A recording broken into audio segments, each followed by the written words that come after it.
The Sistine Chapel ceiling.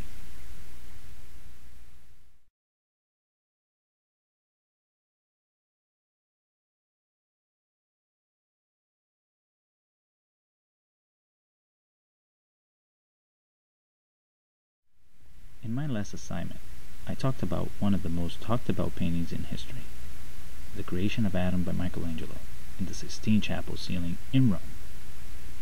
While researching about the creation of Adam, I couldn't help but notice the rest of the ceiling. There are hundreds of images painted by Michelangelo. Although the ceiling had already been painted by Piero Matteo de Amelia, in 1508, Pope Julius II della Rovere commissioned Michelangelo to repaint the ceiling.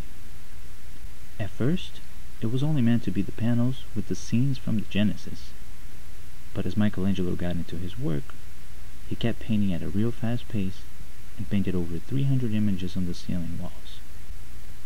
Michelangelo was in his 40s when he started painting the ceiling, and laid flat up on a scaffold for 18 hours a day for 4 years working on the ceiling. Some do say this project damaged Michelangelo's eyesight permanently. It is also known that Michelangelo was not a big fan of painting.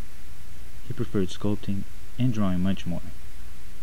This simple fact has made me admire Michelangelo a lot more, since I do share the same dislike for painting and color. Although, I'm pretty sure I would love painting if I was as good as he was.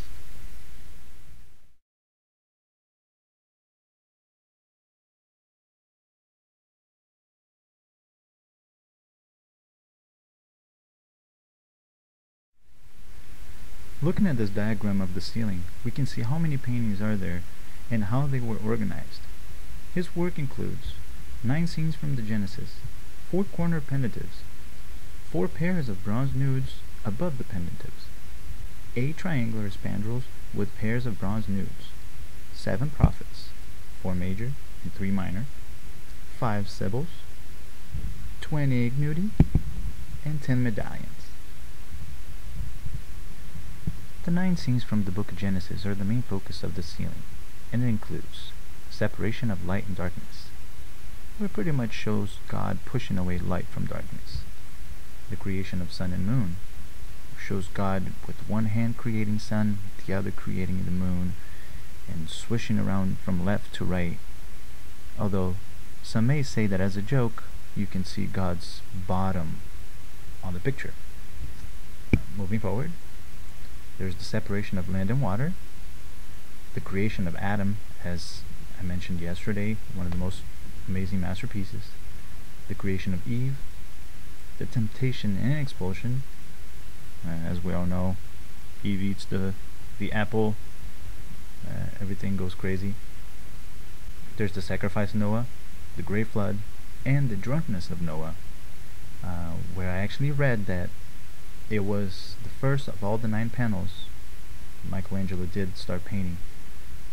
Maybe due to the fact that, again, he was not pleased that he had to work against his will, and probably did get a little drunk while painting the drunkenness of Noah, maybe as a form of celebration. Also on the altar, there's a big wall with the biggest painting of the century. It is called the Last Judgement. Again, another painting that Michelangelo had to do against his will for Pope Julius II.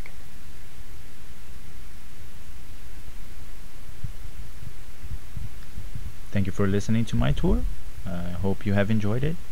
I do apologize for the low audio and video quality. I'll be sure to improve on that next time. My name is Martino. Hope you have a good one.